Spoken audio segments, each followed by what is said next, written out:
हमके बताई भसुर मनवा के बात है। कहाँ लगवनी लेट कहाँ कोटल रात है।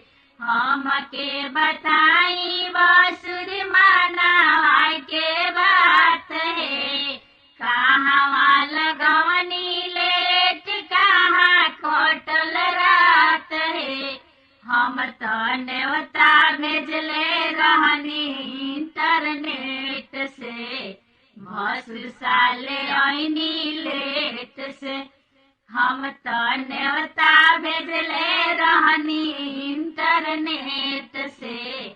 भसुर साले आईनी लेट से। एक तो करार कोईनी सोने के गहनावा। मड़वा में ले आईनी पीतल के गहनावा। एक तो करार कोईनी सोने